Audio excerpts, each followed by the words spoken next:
Friends, time பாருங்கள் 3:45. வீட்டில் இருந்தாலும் நமக்கு சாப்பிட டைம் அப்படி ஆயிடுது. இன்றைக்கி இப்போ சொல்கிற வீடியோ என்னென்னா, லேடிஸ்க்கு சீக்கிரமாக வேலை முடிச்சுட்டு நம்ம வேறு எதுனா செய்யணும் அப்படின்னு நினைக்கிறவங்களுக்கெல்லாம் சின்னதாக ஒரு வீடியோ.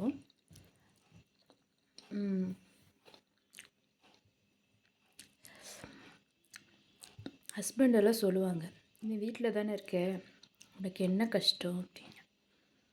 நான் உண்மையை சொல்லணுன்னா, வெளி வேலை கூட செஞ்சுட்டு வந்துடலாம். வீட்டில் செய்கிற படாப்பாடு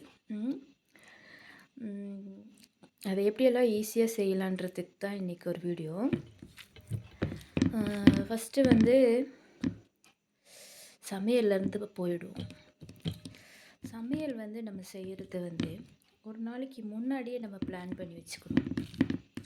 பிளான் பண்ணி வச்சுட்டு டிவி பார்க்குற சமயத்துல எல்லாம் இந்த காய்கறி வெட்டுறது அந்த மாதிரி வேலையெல்லாம் செஞ்சுக்கணும்.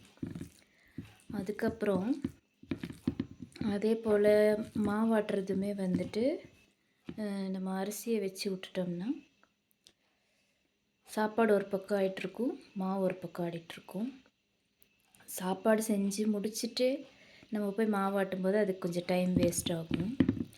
ஸோ சமைக்கிறதுக்கு ஆரம்பிக்கும்போது இந்த வேலையும் ஒரு பக்கம் நடக்கணும். அப்போ நமக்கு கொஞ்சம் டைம் கம்மியாகும். ரெண்டாவது, இந்த மளிகை ஜாமான்லாம் கொஞ்சம் நிறைய ஸ்டாக்காக வாங்கி வச்சுட்டு எல்லாம் வறுத்து அரைச்சி வச்சிடணும் ஃப்ரீ டைமில் இருக்கும்போது. அப்போ நமக்கு வேணும்னா டக்கு டக்குன்னு எடுத்து செஞ்சுக்கலாம். அதே போல் போகிற வேலையும் நமக்கு மிச்சமாக இருக்கும். வெறும் காய்கறி மட்டும் இடையில ஒரு டைம் வாங்கிட்டு வந்திங்கன்னா உங்களுக்கு கொஞ்சம் டைம் அதில் சேவ் ஆகும். ரெண்டாவது வீட்டு வேலை செய்கிறதுல சொல்கிறேன். பாத்திரம் ஒவ்வொருத்தர் என்ன செய்வாங்கன்னா, சமைக்கிறதுக்கு ஆரம்பிச்சிட்டாங்கன்னா அந்த ஸ்லாப் ஃபுல்லாக பாத்திரமாக இருக்கும். அதுக்கப்புறம் டப்பாலாம் எடுத்து வச்சிட்டாங்கன்னா அதை அப்போவே மறந்துடுவாங்க. அது ஃபுல்லாக பார்க்கும்போது நமக்கு டென்ஷன் ஆகும். அதுக்கு என்ன பண்ணணுன்னா, செய்ய செய்ய அப்படி இப்படி சும்மா சும்மா அலசி போட்டு விட்டுறணும். அப்போ நமக்கு பாத்திரம் இருக்காது. செஞ்சு முடிச்சிட்டாலும் அப்பா நிம்மதியாக உட்காந்துக்கலாம் அப்படின்ற மாதிரி இருக்கும்.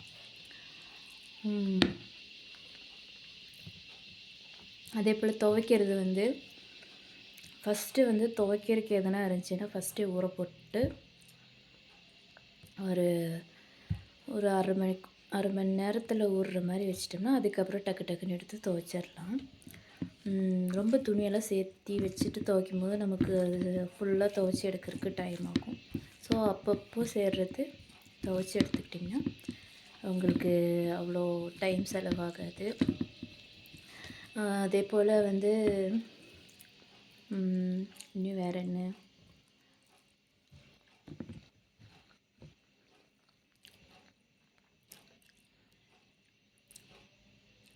துவைக்கிறது கூட்டுறது. அதே போல் துணி மடக்கிறது ரொம்ப கஷ்டமாக இருக்கும். அதுக்கு என்ன பண்ணணுன்னா, களையாத மாதிரி ஒரே துணிக்குள்ளார, அது நான் இன்னொரு வீடியோவில் சொல்கிறேன் எப்படி மடக்கி வைக்கிறதுக்கு. அப்படி உங்களுக்கு எடுக்கிறதுக்கு ஈஸியாக இருக்கும். நாளைக்கு போகிறாங்கன்னா, பசங்க ஸ்கூல் போகிறாங்க, ஹஸ்பண்டு வெளியே போகிறாரு அப்படின்போது எல்லாம் தேடுவோம். இது ஷர்ட் எங்கே இருக்குது, பேண்ட்டு, அதெல்லாம் ஒரு நாள் முன்னாடியே எடுத்து கரெக்டாக எடுத்து வச்சிட்டிங்கன்னா அடுத்த நாள் போகும்போது டக்கு டக்குன்னு எடுத்து கொடுத்துர்லாம். உங்களுக்கு வேலையும் மிச்சமாகும். அதுக்கு சும்மா திட்டு வாங்கிட்டு இருக்க வேண்டிய அவசியமும் இல்லை. அதுக்கப்புறம் என்ன, சமையல் சொல்லியாச்சு, பாத்திரம் கழுவுறது, துவைக்கிறது இதெல்லாம் சொல்லியாச்சு. இது மாதிரி தான் ஃப்ரெண்ட்ஸ். என்ன சொல்கிறது, ஒரு 6 மணி நேரத்தில் முடிக்க வேண்டிய வேலையை நம்ம 2 மணி நேரத்துக்குள்ளார முடிக்கணுன்ருக்கு. ஃபஸ்ட்டே நம்ம எல்லாம் பிளான் பண்ணி வைக்கணும். இப்படி பண்ணலாம், இப்படி பண்ணலாம், அப்படி பண்ணலாம் அப்படின்னு சொல்லிட்டு பிளான் பண்ணும்போது தான் அந்த மாதிரி நமக்கு எந்த மிஸ்டேக்ஸும் வராது.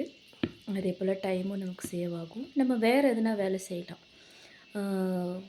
இப்போ ஒவ்வொருத்தரெல்லாம் கேட்டால் சொல்லுவாங்க, ஐயோ என் வீட்டில் வேலையே முடிய மாட்டேங்குது, பேசாமல் வேலைக்கே போயிருந்தேன். அது உண்மைதாங்க, நிஜமாக முடியாது.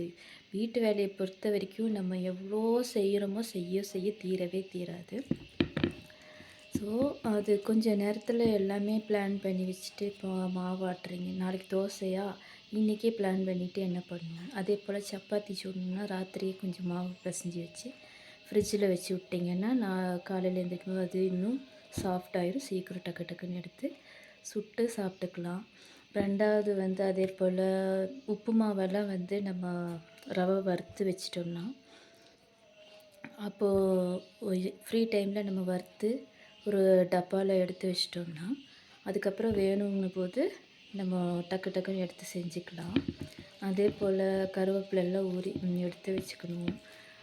கழுகி அதில் ஃபேனில் இது பண்ணிவிட்டு அதுக்கப்புறம் நீங்கள் எடுத்து வச்சுக்கிட்டிங்கன்னா அது எடுக்கும்போது டக்கு டக்குன்னு எடுத்து போட்டுடலாம். அதே போல் வேறு என்ன, ஓரளவுக்கு சொல்லிட்டேன். இனி எதுனா இருந்துச்சுன்னா நான் யோசித்து சொல்கிறேன் உங்களுக்கு. ஓரளவுக்கு இப்போ உங்களுக்கு கொஞ்சம் வீட்டு வேலையை எப்படி நம்ம ஈஸியாக செய்யலாம் அப்படின்றதுக்கு ஒரு டிப்ஸு உங்களுக்கு ஹெல்ப்பாக இருந்திருக்கும்னு நான் நினைக்கிறேன். பிடிச்சவங்க லைக் பண்ணுங்கள், சப்ஸ்கிரைப் பண்ணுங்கள், எனக்கு கொஞ்சம் சப்போர்ட் பண்ணுங்கள்.